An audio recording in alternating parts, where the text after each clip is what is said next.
En el sol de las noticias y como siempre traemos invitados especiales para hablar de diferentes temas del acontecer nacional, de la vida, cuestiones de índole espiritual, filosóficos,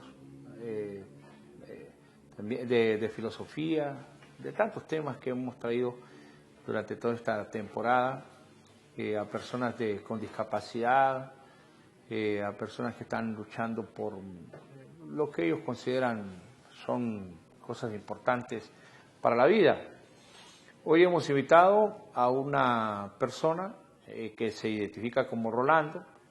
Él seguramente nos dirá si es alcohólico o no, porque también es una cuestión que yo no la puedo decir, pero él a través de su experiencia nos podrá contar. Es un gusto tenerlo, Rolando. ¿Qué tal? ¿Cómo está? Lo veo relajado. ¿Pero usted es alcohólico o no es alcohólico? Sí, me declaro alcohólico. Pero no lo miro que está de goma, no lo miro que está temblando, no lo miro que después de unas celebraciones de este tipo lo veo en buenas condiciones. Cuénteme, ¿cómo ha sido su experiencia? Antes que nada, gracias por invitarnos a este medio. Decirle que sí, yo practiqué 15 años de alcoholismo continuo y gracias a Dios, de alguna manera me pasaron el mensaje de que yo podía superar esa situación, cosa que yo no creía. Pero ¿cómo empezó usted en el alcoholismo? ¿Cómo fueron sus inicios? Yo creo que yo fui uno de esos individuos que fue sometido y manejado muy férreamente por su familia en mis primeros 18 años. Y a los 18 años se dio un fenómeno ahí, el ejército me reclutó. Y cuando estaba allá descubrí que podía ser libre y desgraciadamente, como siempre había sido manejado muy estrictamente, me encantó tanto la libertad que creo que la confundí y me fui al libertinaje. Por ahí comencé a conocer la libertad de poder decidir si beber, si trasnocharme, si hacer muchas cosas negativas y las llevé al extremo. Han dejado huellas en mí. Ahora, entonces, pero teniendo padres tan estrictos, ¿es que su papá o su mamá o su familia no ingería bebidas alcohólicas? Fíjese que en mi familia somos 9 hijos, más papá y mamá, y de todos ellos tuve la desgracia de ser la oveja negra en ese punto. O sea, sus hermanos no beben. No, ninguno. Y entonces usted llega, digamos, al ejército y ya empieza su primera experiencia alcohólica, lo que usted recuerda.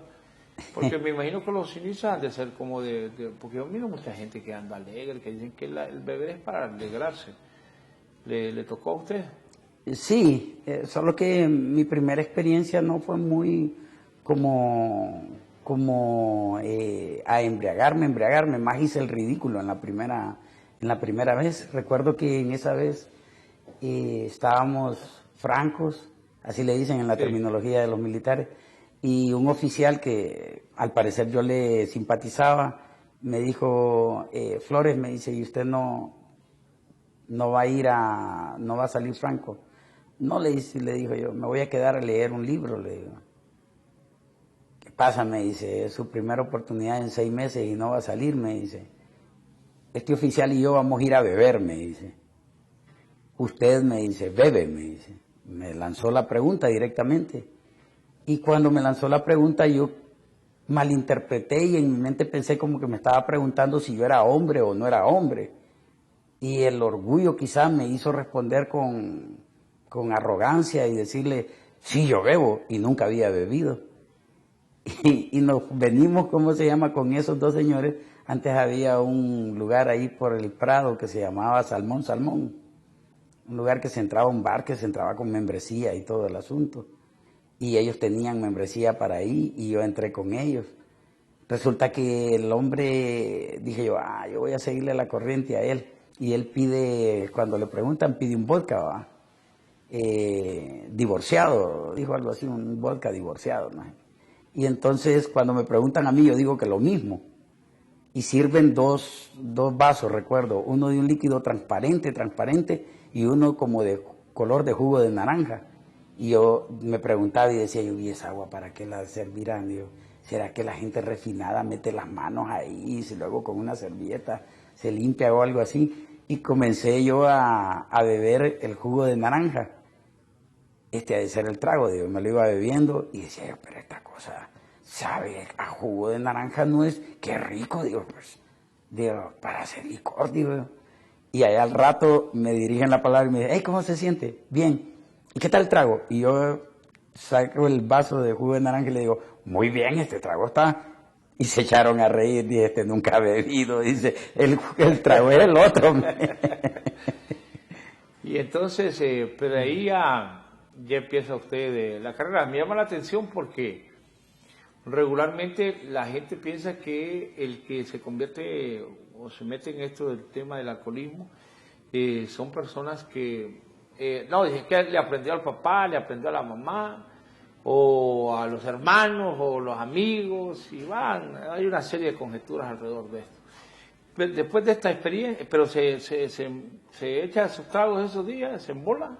Ese día no, pero después me gustó la sensación del alcohol. El alcohol me hizo sentirme como más liberado, más suelto, más relajado. Y esa situación me gustó. Sentí que podía interactuar mejor con las personas, que podía hacer de una simple alegría una cuestión como muy grande, como una alegría extrema. Y me fui a esos puntos, me gustó esa reacción. Y ahí, ¿qué pasó en su vida después de estas experiencias de lo agradable? Porque dicen los que beben que se siente esa paz a veces, o van de los amigos y comparten y todo bien. Pero su realidad, ¿cuándo usted se empieza a preocupar? O su familia o sus amigos se empiezan a dar cuenta que Rolando ya es un problema. Cuando salgo del ejército y me vengo para la vida normal, tuve una cuestión en la que tuve que moderar mis situaciones, no porque yo quería, sino por el ambiente de la familia, para que no se dieran cuenta exactamente de quién era yo.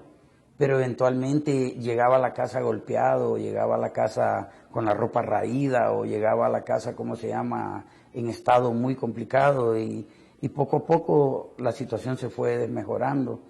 Yo comienzo a sentir que ya es un sufrimiento, que ya no es una alegría beber, cuando me caso y comienzo a ver que eso interfiere, que eso no es bien aceptado por mi esposa, que no es aceptado bien por mi empleador, que no es aceptado bien por todo mundo, que estoy teniendo consecuencias, económicas, familiares, morales, laborales sobre mi situación de trabajo, y no logro hacer que esa situación compagine o manejarla. Ahora, pero se vuelve usted violento, porque dice que cuando llega, ¿por qué golpeado, por qué llevaba su ropa raída? Porque en mi mismo estado de embriaguez entraba en periodos como de locura y comenzaba a hacer situaciones extrañas, así. Una vez en pleno Boulevard Morazán iba con traje y todo a una fiesta en una discoteca que estaba de moda en aquel entonces, Metro. Y recuerdo que los amigos dicen que sin ninguna explicación, bebiendo estaba con ellos tranquilamente, cuando de pronto me quité el saco, lo tiré por allá, la camisa la desgarré y me la tiré por allá, y comencé a correr, quitándome los zapatos, tirándolos por todos lados, y yo llegué a la casa solo en pantalón y camiseta. O sea que ya era una situación compleja. ¿Pero sí. Eso le dio desde que empezó a beber o ya al correr de los años? Como a unos 4 años de haber iniciado a beber, comenzaron ese desarrollo de actividades o de situaciones que yo no me explico por qué sucedían. ¿Y qué ocurría después de una noche de parranda, como regularmente se dice? Entraba yo como en conmiseración, fíjese. Entraba como en una etapa en la que sentía lástima por mí mismo y me daba pena lo que pudieran opinar los demás. Tenía como decir, una doble cara. Por cuando estaba sobrio quería dar la imagen de ser un caballero, y cuando me embriagaba perdía todo el brío de un caballero y me convertía en un patán. Entonces esas dos situaciones no las logré manejar, no me gustaban. ¿Y cómo le iba en el trabajo? Fíjese que el desarrollo más de todo mi asunto de alcoholismo lo hice cuando estuve en cervecería hondureña. Y ahí se trabaja para beber. Casi todo el mundo consume lo que producen ahí, es un desorden. Yo ahí llegué a los niveles más elevados de destrucción, pues, o de situación. Y fíjese que contradictoriamente mi jefe no bebía. Y era un hombre que pensaba que yo era una buena persona, que tenía buenos principios, que yo era una persona muy inteligente y todo, pero todo el tiempo lo defraudé. Y terminé obligándolo a que me corriera. Pero ¿cómo era cómo iniciaba Rolando en ese mundo de quererse beber un par de tragos? ¿Con qué fin lo hacía? ¿Por divertirse o sabía de antemano que iba a ocurrir una situación complicada? Sí, ahí se da una situación cuando ya por último sentía un deseo, un ferviente, un ardiente deseo de entrar en el ambiente de la taberna, de la cantina. Ya me imaginaba desde que andaba trabajando, mi mente andaba imaginándose el ambiente, los chistes, la risa, lo divertido, lo alegre que podía ser estar con los camaradas, con los amigos bebiendo, y eso me emocionaba, me excitaba, me llevaba a puntos así que ya quería terminar mi trabajo para que llegara la tarde, tener libre y comenzar a vivir ese mundo. Pero cuando me servían la primera cerveza, había un momento en el que yo pensaba, si me la bebo, sé que va a ocurrir algo extraño, pero parece que la mente como que le suaviza la cosa y le dice, no, hombre, no te preocupes por lo que puede ocurrir, vos bebétela. Y la gente empieza, no con una, dice, me imagino que has de pensar el que bebe, no, solo me voy a beber una cerveza, 2, 3, ¿le pasó a usted en alguna ocasión? Sí. De que llevaba programado en su mente y tenía la certeza que no más de 3 cervezas. Sí, por el miedo de saber las situaciones funestas que ocurrían, yo decía, no, esta vez voy a ser cauto, solo me voy a beber 3, pero me bebía las 3 y sentía como que no me había bebido nada. Y entonces dije, no, pero es que no siento nada, va la cuarta, y después de la cuarta se olvidaban todas las demás. Entonces, y he escuchado yo, por ejemplo, experiencias de gente que dice, no, es que lo que pasa es que, como estamos en el ambiente de Navidad y Año Nuevo, no, dice, es que yo no había acostumbrado a beber y comer tamales al mismo tiempo. O el cerdo, el pavo, la gallina, empiezan a culpar es que o no había comido o comí demasiado. ¿Qué relación?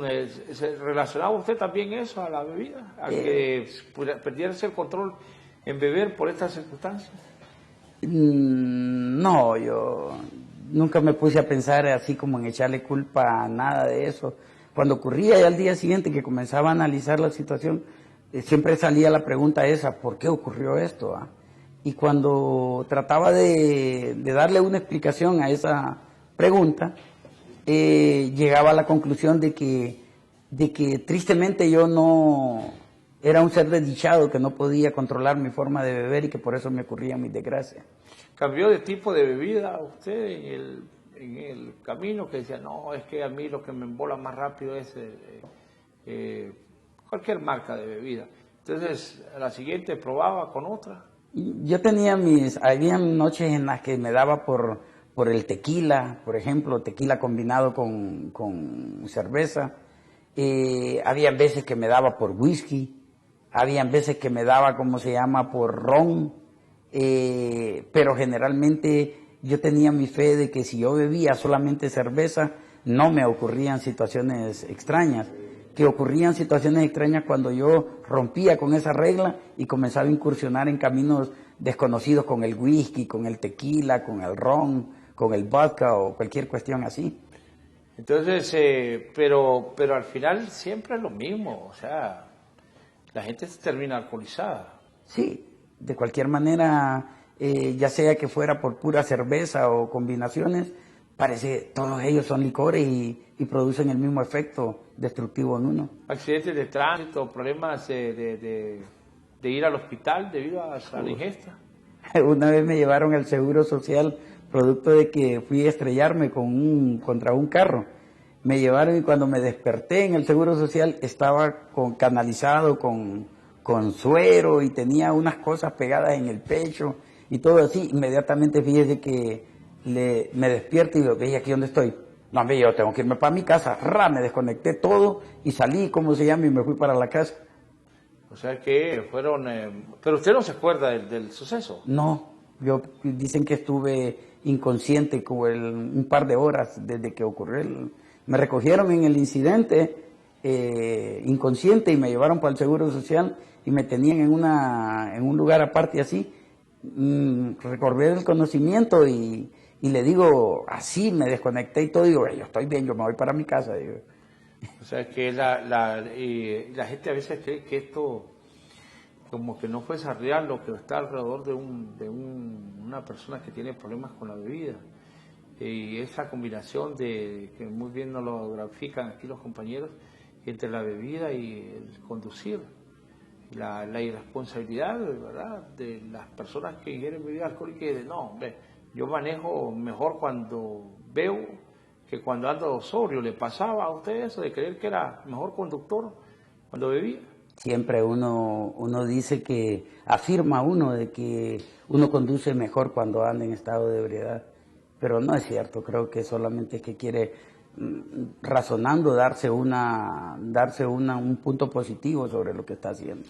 Ahora, cuando ya usted toma la decisión, nos adelantaba, de casarse, ¿qué pasa ahí en la vida de Rolando cuando llega esa importante decisión para cualquier ser humano? Yo conozco a mi esposa, inclusive el cortejo y todo fue estando en estado de ebriedad. Y me casé, sí, y todo el asunto, pero seguía en ese mismo mundo. Pero ella sabía entonces que usted ingería bebidas alcohólicas. Y sí lo sabía, de hecho la familia de ella le decía que no se casara conmigo porque el futuro que le esperaba era incierto, así, con un bebedor. Y sí, los episodios de destrucción y de maltrato y de violencia intrafamiliar se daban porque uno uno exagera las cosas. Un simple celo lo lleva a una celotipia altamente tóxica, altamente negativa. Y eso destruía bastante la situación entre nosotros.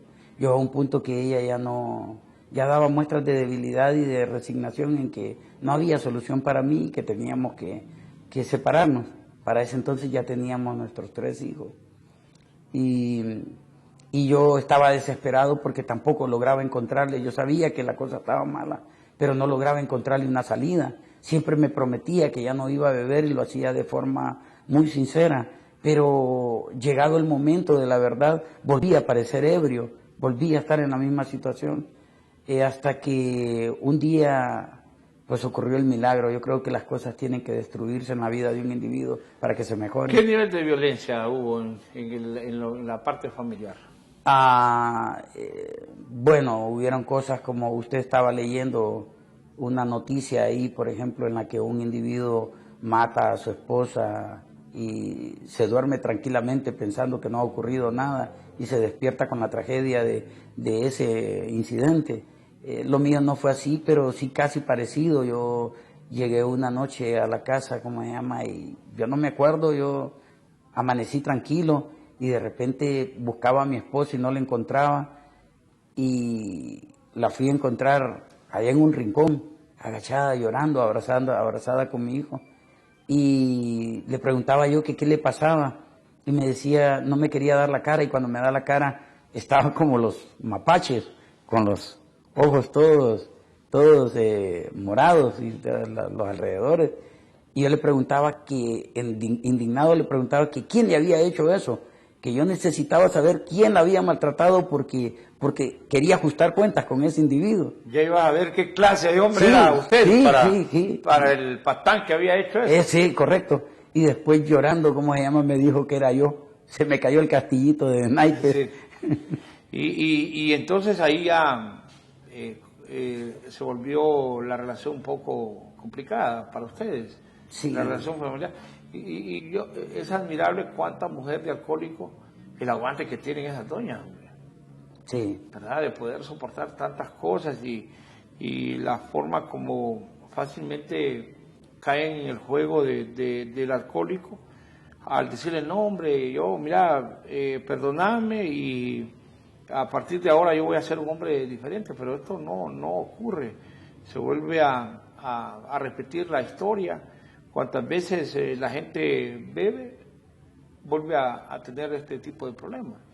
Entonces era frecuente, pero ella nunca lo demandó, nunca lo mandó preso. Fíjese que no hizo eso, aunque fíjese que ella no lo quería hacer, pero un vecino que vivía al lado de nosotros un día me encrespó y el domingo ya por la tarde, cuando ya estaba yo terminando el día, me dice, fíjese que quería hablar con usted, me dice. Y le digo yo, ajá, le digo, don Luis, ¿qué se le ofrece?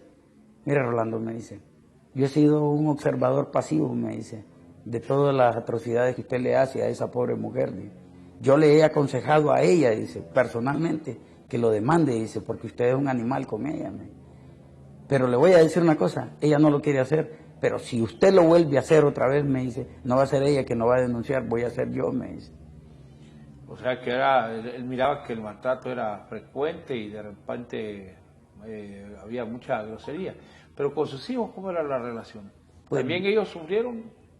Pues yo decía que yo los amaba y todo el rollo con ellos, a ellos nunca los golpeé ni nada.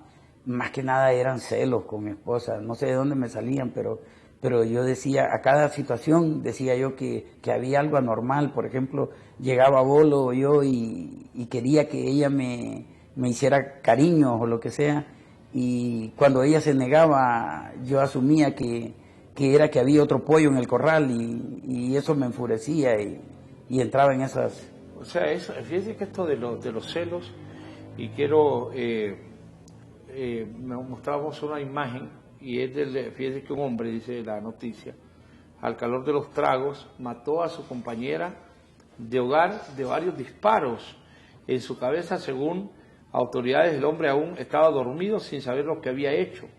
Jessica Colindres es la víctima del hecho ocurrido en la comunidad de Limones, en el departamento de Olancho.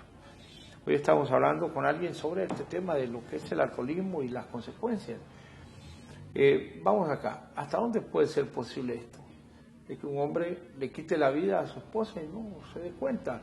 Para el ciudadano común dice, no, ese es pretexto, pero yo digo que si uno comete un delito de esa naturaleza, lo primero que piensa es huir, irse del lugar, no quedarse donde cometió el delito, pero dicen que al hombre lo encuentran dormido ahí junto a su esposa después de que le quitó la vida. Yo diría que el ejemplo que le puse anteriormente pudo haber terminado de repente en eso. Tal vez por cosas de Dios o cosas de la gracia de Dios no ocurrió que yo matara esa noche o estrangulara a mi esposa o algo así, pero sí la golpeé y al día siguiente no me daba cuenta. Así que puedo creer fácilmente que eso le puede ocurrir a una persona bajo el efecto de las bebidas alcohólicas. Porque bien eso le ocurrió a usted, tal vez de que fue a beber a un lugar y al siguiente día no se dio cuenta con quién estaba, qué platicó, qué hizo, qué dijo. ¿Le ocurrió en algún momento? Desde la tercera vez que yo bebí, comencé a tener así como periodos en los que no recordaba qué era lo que había ocurrido, momentos o lapsos en los que parecía que no existían porque no lo recordaba. Como dice, se le borraba el cassette. Sí, yo quedaba diciendo, pero ¿qué es lo que me pasa? Ha de ser cualquier cosa, decía yo, pero no es nada importante. Y siempre le resté importancia. Fíjese que con el tiempo y con mi estadía en Alcohólicos Anónimos me di cuenta de un detalle bien importante, amigo, y es que una de las primeras muestras de la pérdida de control o del estado, ¿cómo se llama?, de que el alcoholismo va progresivo y que lleva un ritmo descontrolado, es cuando uno pierde que padece de amnesia o de palimpsestos alcohólicos, le llaman en la comunidad. O sea que es cuando la gente no está consciente de lo que ha ocurrido. Sí. Bueno, Rolando, pero ¿cuándo llega ese momento? Dice usted ya había algunos momentos que usted decía, bueno, ¿y por qué esas gomas morales que le llaman ustedes los alcohólicos? ¿Le ocurría a usted con frecuencia? Sí. El de venir a hacer reflexión y decir, bueno, lo que estoy haciendo no es lo correcto. Todo el tiempo, todo el tiempo, todo el tiempo. Nada más que era más agudo y más recriminante conmigo mismo en el último periodo de Victoria. ¿Y qué es lo que lo hace a usted llegar a las salas de Alcohólicos Anónimos? Sí, es que un acto de violencia. Un acto de violencia, yo no era violento cuando bebía con las demás personas. Máxime, cuando mostraba esa violencia era lo interno de mi casa, por esas situaciones que le digo de inseguridad emocional con mi esposa, de celos. Así es como se Pero daba. ¿hasta dónde llega? Pues antes de que entremos ya a la parte de que cómo llega, ¿cómo se manifestaba su reacción de celos? Que dicen, los psicólogos dicen que es inseguridad, pero ¿cómo se manifestaba en usted con respecto a su esposa? Era bien grave, fíjese que yo llegué a momentos de seguir a mi esposa, porque tal vez le digo, yo llegaba borracho y quería que me besara, que me complaciera en algunas situaciones y ella me rechazaba. Entonces ahí yo pensaba que la situación amorosa entre ella y yo no estaba bien, que yo ya tenía un contrincante, un contrincante, y entonces fíjese que al día siguiente yo amanecía con esa situación, y era tanto que me creía eso, que hasta la seguía,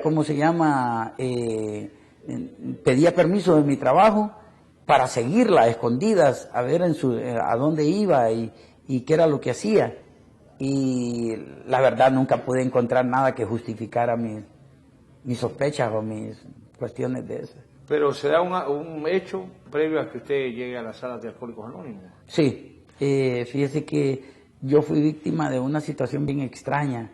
Yo llegué a un lugar y esa noche me ajunté con gente que no conocía, con gente extraña para mí, jóvenes eran en su mayoría, estaban bebiendo y yo miré tan amena su mesa que me acerqué y los invité a una ronda de bebidas. A partir de ahí me hice dueño de la situación, gastando todo lo que tenía para invitarlos, y la pasábamos muy bien hasta que el lugar lo iban a cerrar, pero yo no quería que eso sucediera, así que compramos unas cajas de cerveza y nos fuimos a una casa de uno que decía de ellos que la casa donde estaba sola.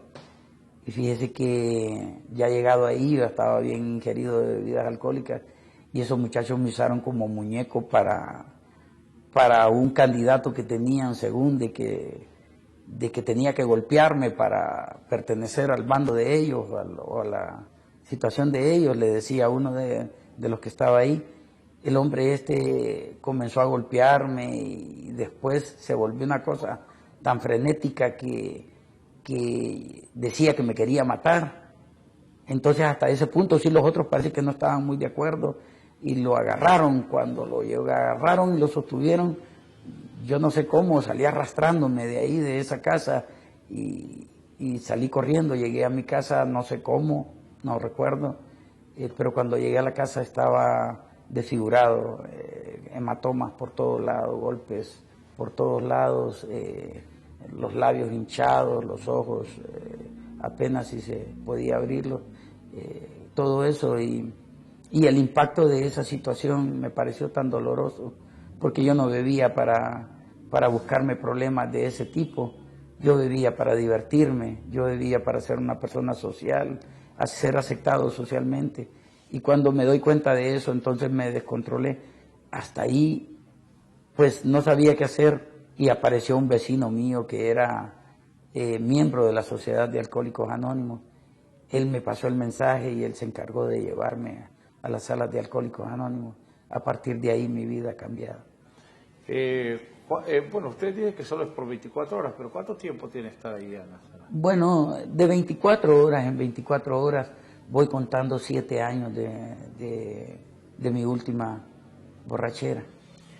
Y yo le decía al inicio del programa, estas épocas de Navidad, pues regularmente la gente que ingiere bebidas alcohólicas, en este momento habrá gente que nos está viendo, y no sabe qué hacer después de haber destruido, haber pasado un mal momento con su familia. Lo que es una noche buena se convierte en una tragedia por la violencia, el golpe o porque se fundió. ¿Le tocó fondear a usted alguna vez? Sí, yo digo que debió suceder porque recuerdo una vez que en cercanías del Honduras Maya yo andaba en una fiesta en el Honduras Maya, en el salón de convenciones del Honduras Maya, y salí de ahí supuestamente con dirección a mi casa, y yo amanecí en la sede de los Boy Scouts, porque yo, a saber, la psico me llevó ahí, no sé cómo asocié o lo que sea. Amanecí ahí en la sede de los Boy Scouts dormido en el suelo, así. Pero nada de eso lo hacía reflexionar, ¿verdad? No, sí me causaba tristeza todo eso, pero la tristeza esa solo duraba, fíjese, a lo sumo 1 semana o 2 semanas. De ahí volví a beber como si nada. Y entonces llega a las salas de Alcohólicos Anónimos. Pero cuénteme, ¿qué requisitos debe tener una persona que quiere ir a un grupo? Ahí me dijeron a mí que solamente, que si yo tenía el deseo de dejar de beber, que podía permanecer con ellos y decir que yo era uno de ellos. Y en efecto, fíjese que yo tenía el deseo de dejar de beber. Me cayó como anillo al dedo la aparición de esa gente en mi vida, porque yo tenía un sincero deseo de dejar de beber. Y además me gustó eso de que solamente con el deseo de dejar de beber ellos me iban a ayudar. Ahora, pero ahí hay que especialistas, médicos, hay alguien que le hace una evaluación cuando usted ingresa y el médico le va determinando si es o no es enfermo alcohólico. ¿Cómo es que logran ustedes llegar a ese convencimiento? Mire, esa es una comunidad, en un principio yo no entendía mucho nada de eso, solo entendía que eran gente que no bebía y que se reunían con el objetivo de permanecer sin beber. Y bajo esa idea yo me uní a ellos. Cuando el tiempo fue pasando, me fui dando cuenta que tenía al lado a un albañil, que tenía al lado a un zapatero, que tenía al lado a un maestro de educación media, que tenía al lado a un perito en algún aspecto técnico, que tenía al lado a una ama de casa, que tenía a un ladrón al lado, que tenía todo ese, es como un panorama tan diverso. Pero también puede encontrarse ahí a un médico, sí, un ingeniero, un abogado. Sí, los hay. Hay doctores, hay gente profesionista, gente muy importante en sus vidas particulares que han decidido unirse a todo este conjunto de personas y han logrado éxito, han sacado oro. El doctor saca oro y el zapatero saca oro de esa mina. Sí. Todos sacamos beneficios. Entonces ahí es posibilidad para cualquier persona, no piden, digamos, no, espérate que vos sos profesional y vos no necesitas de este programa, pero vos sos jornalero, vos sos albañil, sos carpintero, entonces vos sí, porque aquí se asocia que regularmente el alcohólico solo es aquel que está tirado en las calles, el que ya destruyó su hogar, el que no tiene un trabajo, el que vive de la mendicidad. Pero todo lo contrario, hay gente también que, como usted nos decía, son profesionales de las diferentes áreas, pero que llegaron a una situación de alcoholismo complicada, porque el alcohol, veo yo que no mide condición social ni económica de las personas. Es en efecto, así es. Eso no tiene distingo entre uno u otro. Es un mal parejo, se lleva al grande, al pequeño, al blanco, al negro, no, ahí no hay nada de distinción. Todos podemos ser víctimas de esa situación. Las mujeres ahora, bueno, siempre bebieron, lo que pasa es que ahora siempre la gente dice, no, es que antes no. Pero yo, desde que tengo yo uso de razón, siempre vi que las mujeres ingerían bebidas alcohólicas. Dentro de los grupos de Alcohólicos Anónimos hay oportunidad para las mujeres. ¿Tienen grupos especialmente de mujeres o especialmente de hombres? ¿O puede ir una dama a un grupo donde están los varones? Vea, yo en el tiempo que tengo de estar en Alcohólicos Anónimos, leía que en la presentación de la comunidad se define como una comunidad de hombres, tanto de hombres como de mujeres. Pero en el grupo donde yo he estado, pues mujeres, solo llegó una muchacha una vez, como se llama, remitida por asuntos de la justicia, parece, que tenía conexión con asuntos de alcoholismo a las salas. Eso en mi grupo, pero en otros grupos yo he visto mujeres y conozco mujeres, sabemos de mujeres que han aceptado su condición alcohólica y han encontrado solución a su problema en la comunidad. Entonces ahí es fácil la entrada. Oh, sí, muy fácil. Y la salida también, me imagino. Bueno, es que, como dice, si el que quiere abandonar filas a través de una recaída o de querer creer que ya no necesita el programa de Alcohólicos Anónimos, él lo puede decidir. Pero a la persona que llega a un grupo de Alcohólicos Anónimos, ¿ustedes lo vigilan? ¿No? Así como usted que andaba detrás de la doña para que no se la acapararan, no se daba a usted no se daban ellos a la tarea de andarlo fiscalizando si cumple o no cumple las 24 horas de no beber. Mire, yo tuve un patrocinio, así le llamamos nosotros a la persona que se interesa porque uno vaya al programa y todo. Ese señor, ese vecino mío, un total desconocido. Ya él no lo conocía ni nada, nunca habíamos tratado ni nada. Y él se tomó el cuidado en ese momento de crisis que yo tenía, de inducirme hacia el programa. Pero no solamente hizo eso, él llegaba todos los días, llegó durante 2 semanas consecutivas, llegó con su carro ahí a la casa y tocaba la puerta de la casa. Yo a veces decía, ya viene ese de vuelta, decía yo. Es que hoy no quiero ir, decía yo, pero él siempre se tomó el cuidado de estar ahí y de hacerlo. No sé si me estaba vigilando, no creo que me estuviera vigilando, porque ahora que tengo ya algún tiempo en la comunidad, sabemos que el principio de la comunidad dice que es una sociedad que no vigila, ni controla, ni trata de establecer un control sobre sus miembros. Pero ese hombre estuvo ahí atento en mis primeros días. Fue oportuno. Sí, y a las 2 semanas me dijo, Rolando, ya he hecho lo que me es pertinente hacer por usted. En adelante lo dejo en libertad. Usted conoce el grupo, sabe de dónde sesionamos, sabe dónde está. Si le interesa va a llegar por su propio medio. Entonces ahí la oportunidad de llegar. Hay grupos, son pocos los grupos que están en todo el país. Mire, aquí en el área de Francisco Morazán, Alcohólicos Anónimos tiene como alrededor de 170 y tantos grupos. Pero a nivel mundial ha sido tanto el éxito de esta sociedad que se ha expandido. Mire, yo acabo de leer unas cuestiones que me pasaron sobre reuniones mundiales de Alcohólicos Anónimos. En diferentes idiomas, en diferentes países, estamos prácticamente presentes en todo el globo.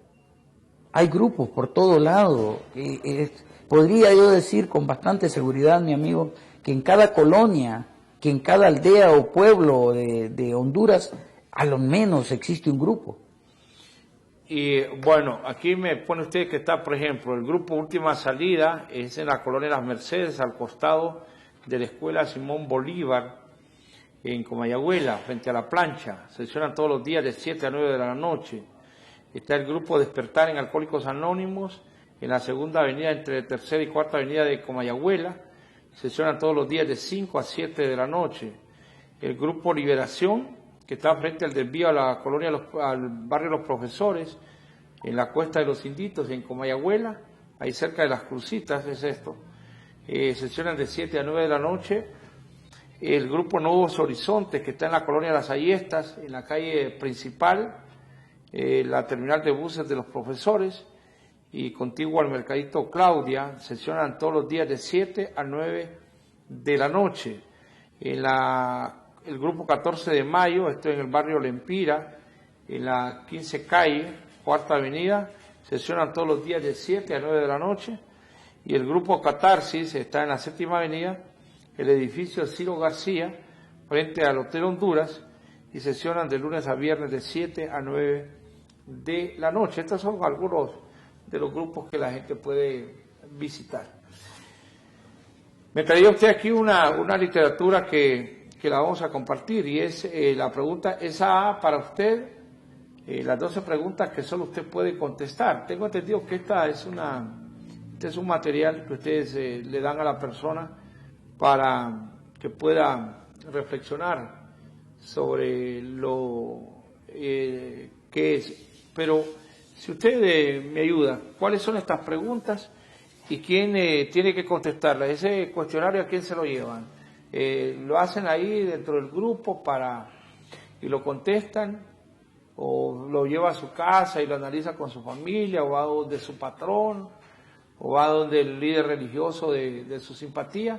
¿O cuál es el mecanismo para qué sirve ese cuestionario? Cada vez que un nuevo candidato de Alcohólicos Anónimos llega a la comunidad, en esa noche se le lee, se le da la bienvenida, se le pregunta si él considera que es un alcohólico que puede, o levantar la mano o ponerse de pie, y que con solo ese hecho nosotros vamos a entender que él necesita ayuda sobre ese aspecto.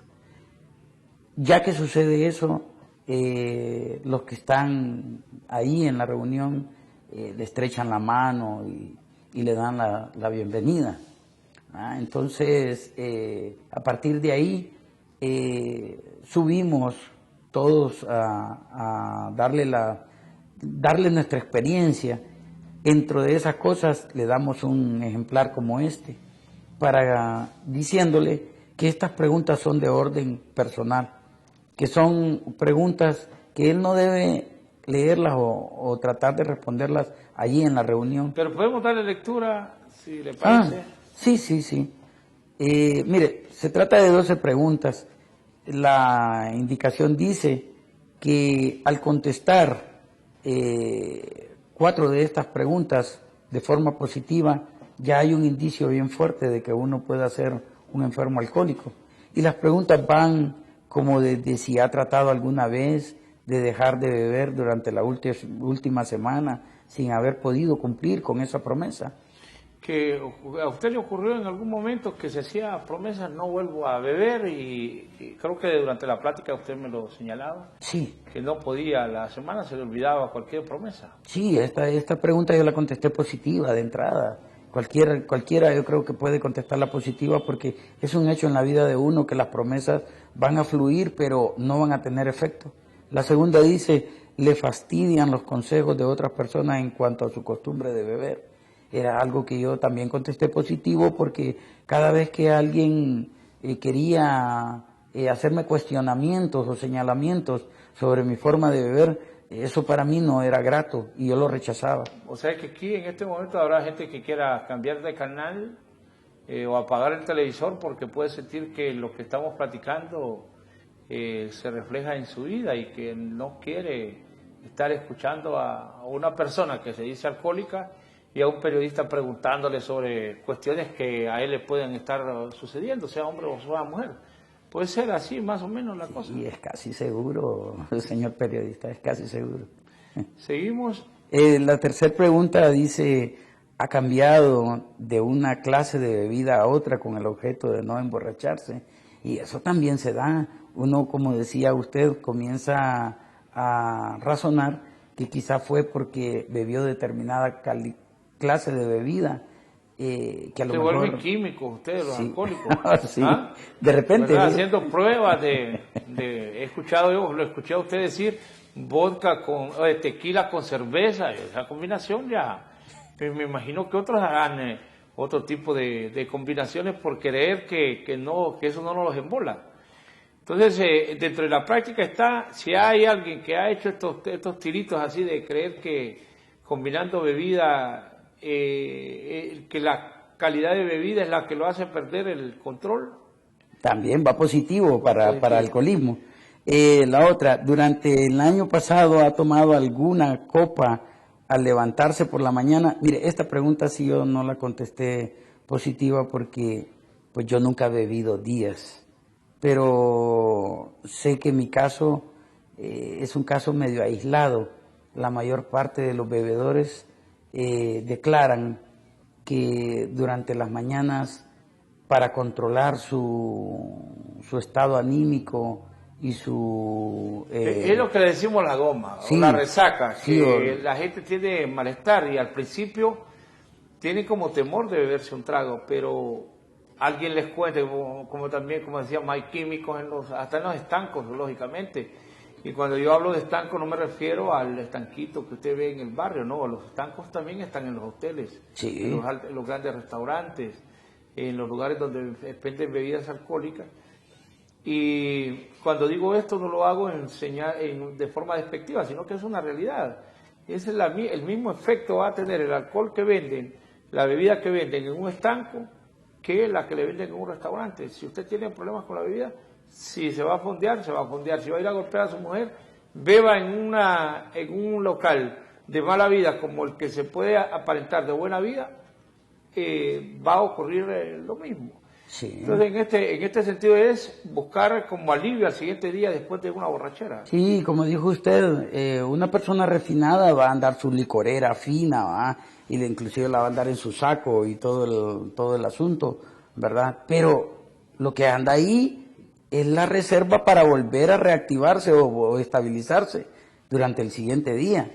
Igual la persona desprovista va a correr al estanco a comprar, ¿cómo se llama? Su octavo o su pacha o como le llame, para poder controlar esos malestares físicos, ¿va? Del día siguiente. Pero eso es casi un hecho. La siguiente pregunta dice, ¿tiene envidia de la persona que puede beber sin meterse en líos? Sí, hombre, había veces que decía yo, pero ¿por qué me pasan estas cosas a mí? A aquel no le pasan, yo quisiera ser como ese. Pero eso no se puede, y al contestar positiva esta pregunta es otro indicio de que el alcoholismo se está apoderando de uno. Decía la siguiente, ¿ha tenido algún problema relacionado con la bebida durante el año pasado? ¿Qué durante el año pasado? Durante todos los años pasados. Pero aquí es importante esta pregunta, porque la gente puede dimensionar de diferentes maneras esta respuesta, condicionarla. Pero es que el problema es el que dice, amanecí mal y no voy a ir, después de una borrachera, posiblemente hoy no haya ido a su trabajo.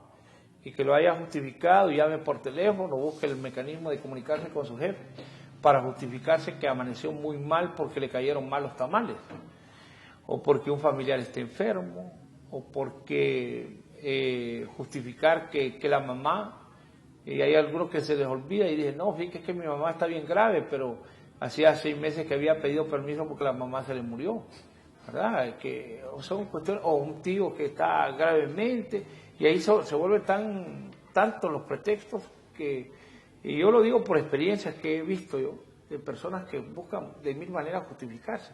Puede ser este caso de que la gente se ha visto en una situación como esa. Oh, sí, es bastante frecuente. A veces nuestras esposas se convierten en cómplices, no voluntarios, sino obligados más por nosotros, ¿va? Y hasta los hijos ponen a que... Sí, ahora, a que como está llamen. la telefonía, a decirle al jefe que estoy cabal. Sí. Y lo que está es bajo los efectos del alcohol. Sí, eso es lo que sucede. Entonces, sí puede enfocarse así como usted dice. La siguiente pregunta dice, ¿ha causado su modo de beber dificultades en casa? Ya le contaba mis experiencias. Sí. Es casi, yo he oído de casos en los que se dice que la presencia de un alcohólico en la casa es producto de segregación entre todos, porque dicen que es como que hubieran tirado una granada. Todo el mundo se pierde, cada quien para su cuarto a esconderse, porque no se sabe cómo va a venir, si va a venir sonriente, alegre, queriendo hacer chiste, o si va a venir enojado o queriendo contender, y como eso último se le tiene miedo, entonces mejor lo rechaza a todo el mundo. Y hay indudablemente que la parte económica, ¿verdad? Aparte de la parte emocional y la seguridad física que quiere la familia, porque en la parte económica es ser complicado la vida de un alcohólico.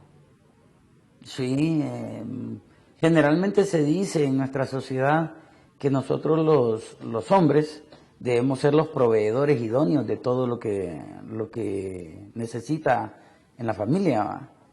Pero en la vida de un alcohólico ese papel se invierte. Generalmente el alcohólico, ya cuando está en situaciones complicadas, se vuelve más como un hijo de la esposa, que como si fuera su esposo. Parece que la esposa tiene que ingeniárselas y buscar las formas como proveer, porque alguien tiene finalmente que proveer los medios para que la familia siga subsistiendo. Seguimos con las preguntas. Ok, la 9 dice, persiste usted en decir que puede dejar de beber en el momento que quiera a pesar de que sigue emborrachándose cuando no quiere.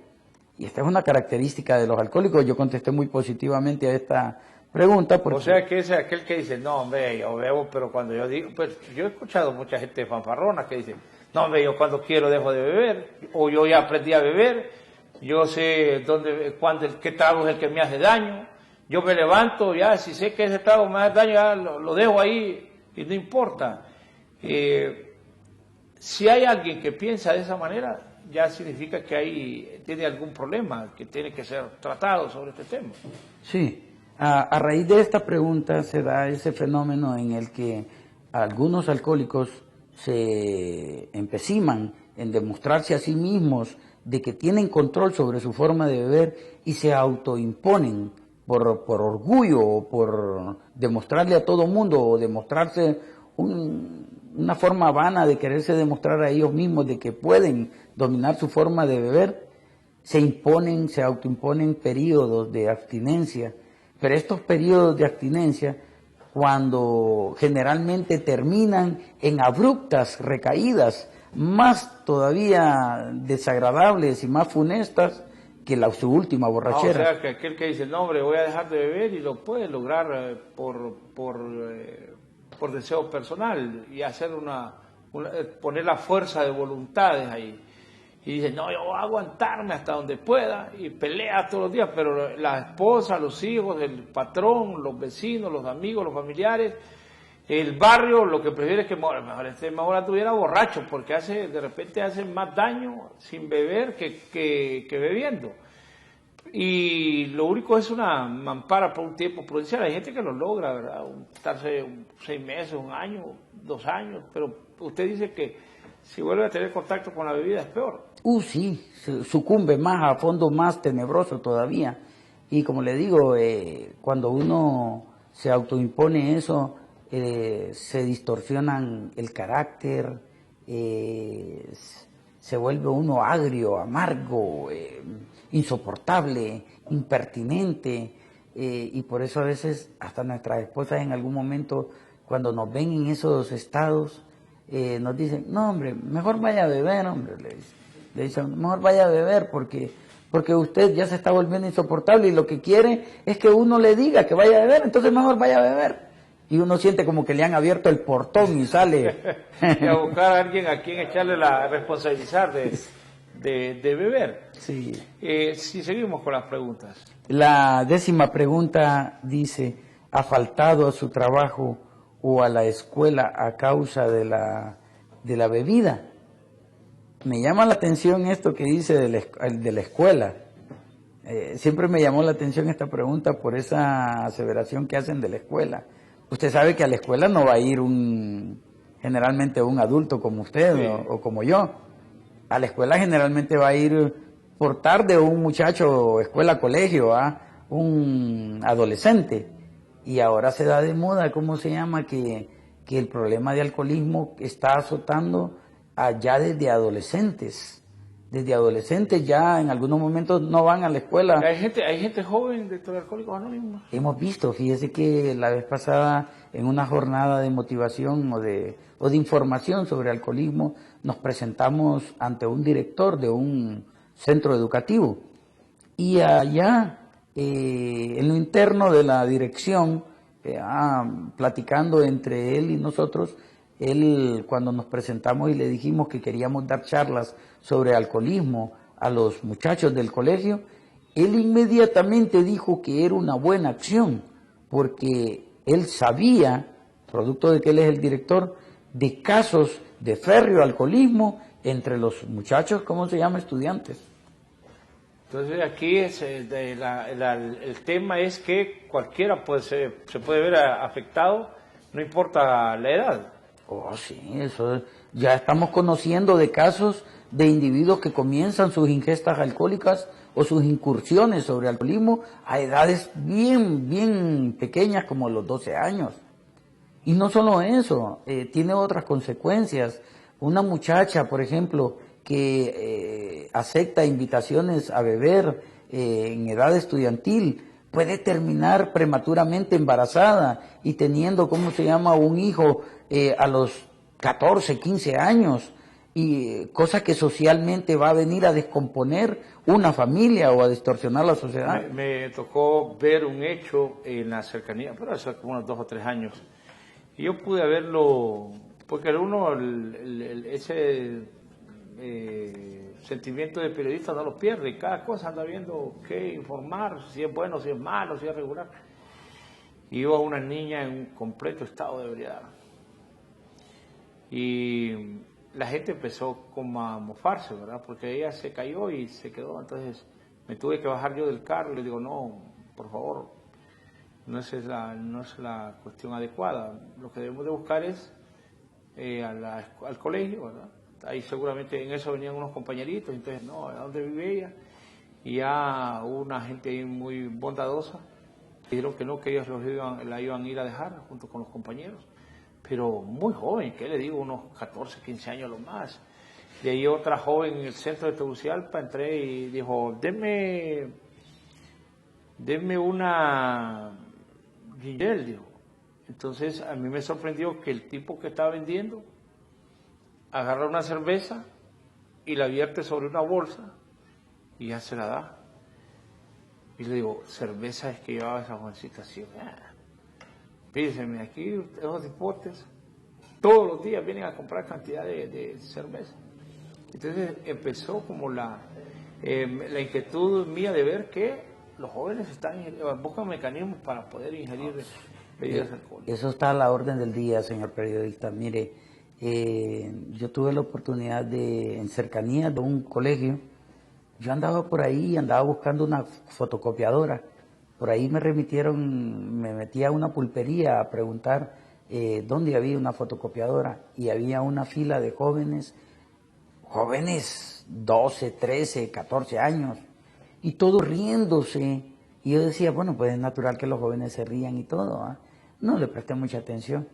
Le pregunté al muchacho sobre la fotocopiadora, pero no pude dejar de ver que se estaban pasando una botella, ¿cómo se llama?, entre ellos en vasos desechables, con refresco y bebiendo. Dije yo, ya sé por qué están riendo estos, ¿verdad? Pero esas son las incursiones, las primeras incursiones que van a dar como resultado un alcohólico empedernido muchas veces cuando ya la vida adulta se presente. Claro. Y antes de que vamos con esta otra pregunta, escuchaba yo este fin de semana, dice, de las pequeñas cosas que se pueden convertir en grandes, y ponerme esa caricatura. En estas épocas, usted dice, no hombre, vamos a brindar con vino en la casa. Entonces, vamos, vengan todos porque hay que brindar. Pero usted no sabe si ahí está abriéndole la puerta a un futuro alcohólico. A través de una celebración sencilla en casa, de un vino, puede despertarse en un joven el camino. Ya ve usted, 18 años empezó a beber, que ya es cuando las personas pueden tomar sus decisiones, pero hay gente que es muy joven y en su casa, sin malicia, sin mala intención, probó un trago y desde ahí se empezó toda una carrera alcohólica. Vamos con la siguiente pregunta. Muy bien. La siguiente pregunta dice, ¿ha tenido algunas lagunas mentales?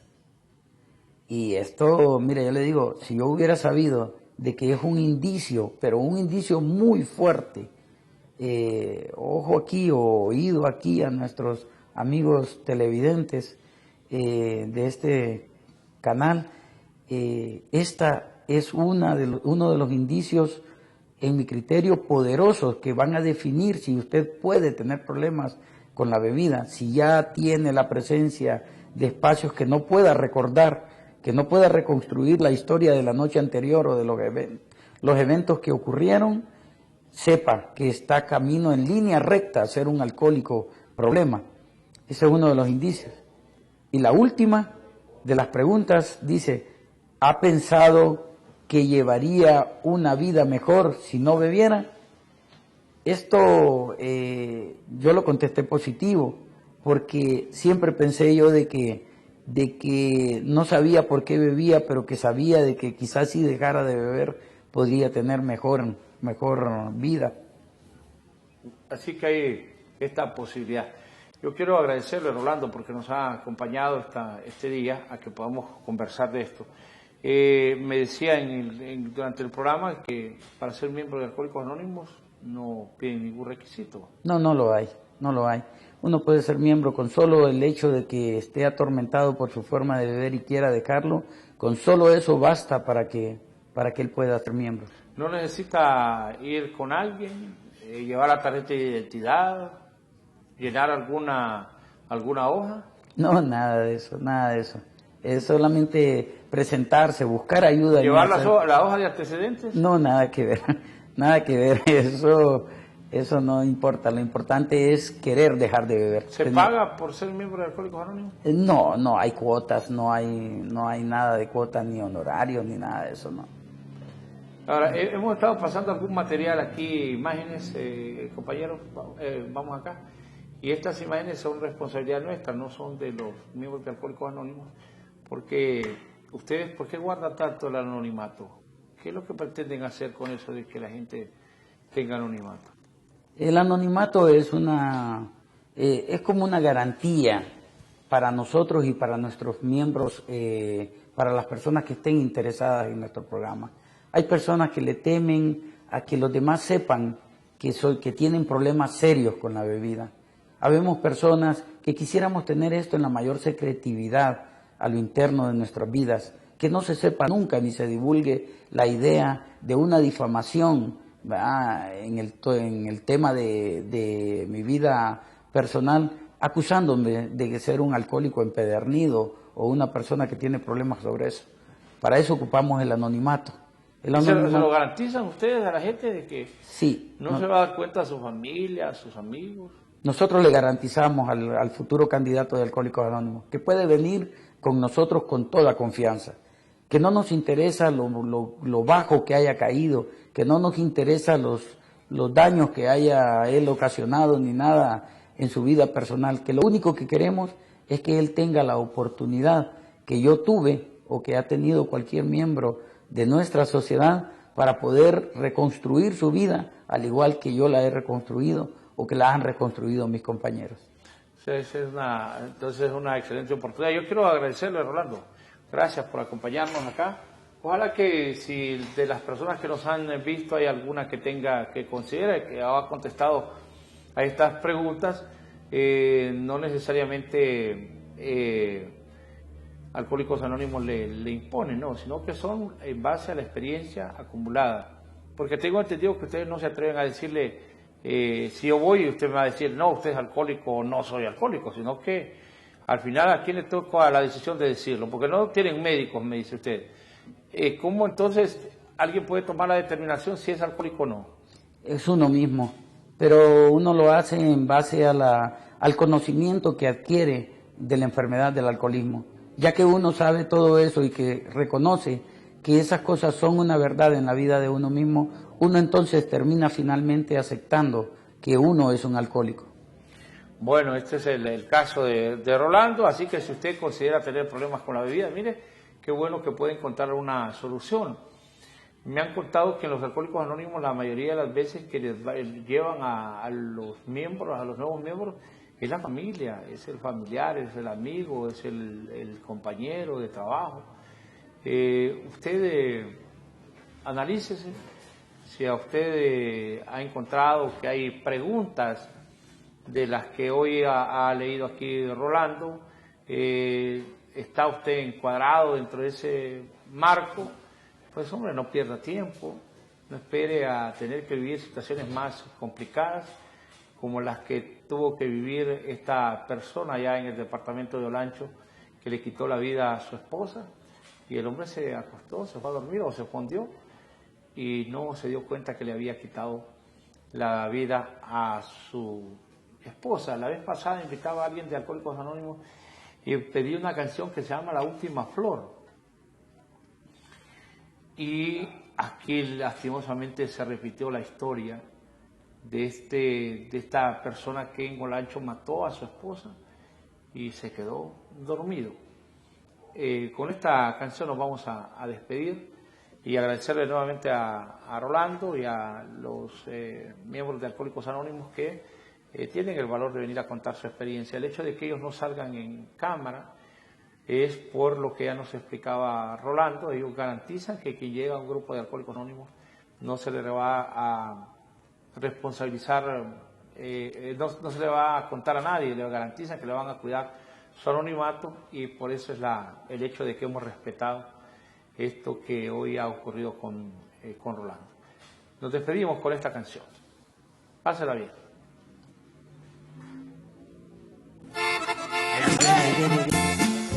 Señores, ¿qué más, compadre? Señores, copa, tome una negrita, compadre. Compa, está como muy temprano. No, nomás, compadre. Hágale, compadre, no se demora nada. Pero no te demoras. Debajo de este sombrero. ¿Qué compadrito? Venga, compadre. Venga, compadrito, tómese una.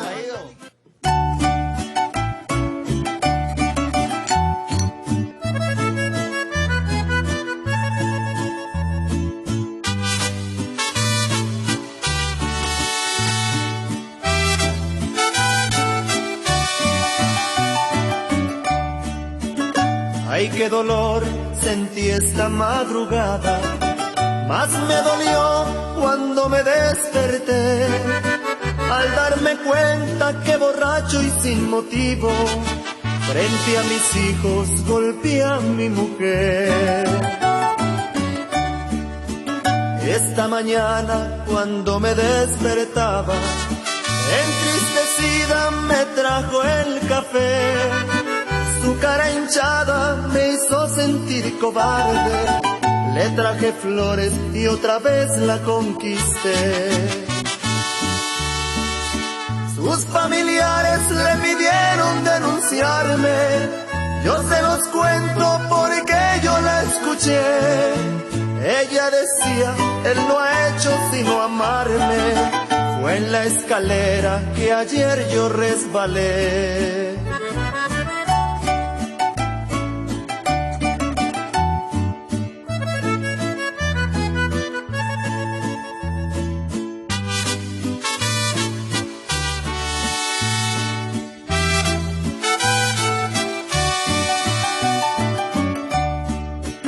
Hace unos días llegué muy tarde a casa, volví a pegarle y esta vez mucho peor.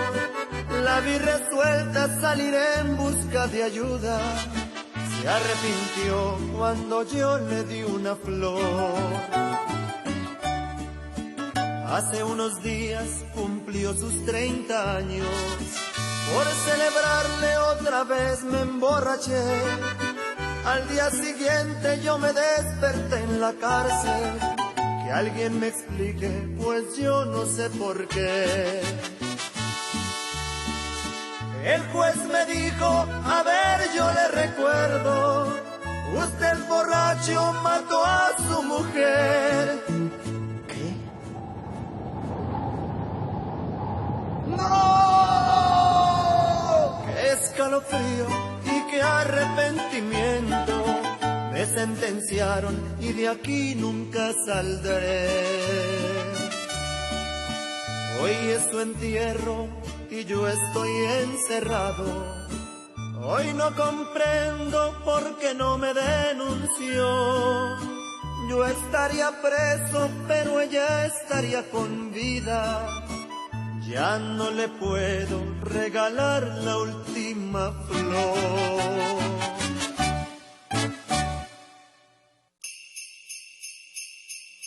Esta Navidad podemos celebrarla de manera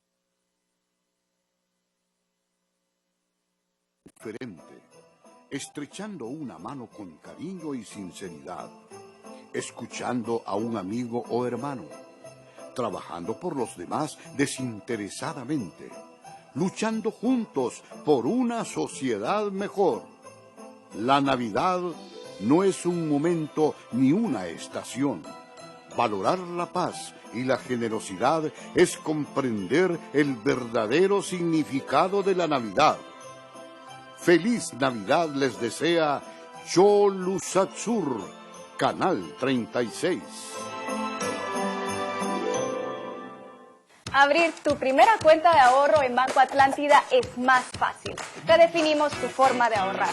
Descarga la aplicación Atlántida Móvil, escanea tu tarjeta de identidad, tómate una selfie, completa y firma tu solicitud. Y así de fácil tienes los mejores beneficios. Abre tu cuenta Atlántida más fácil. Tu primera cuenta de ahorro con nosotros. Banco Atlántida. Imagina, cree, triunfa. Que este 2020 llene tu hogar de éxito, felicidad, paz y prosperidad. Que la alegría, la salud y la unidad se manifiesten diariamente en el año nuevo. Apuntemos alto, que este 2020 nos reciba con muchas bendiciones. Feliz año nuevo les desea Xolusatsur, Canal 36. Xolusatsur presentó El Sol de las Noticias.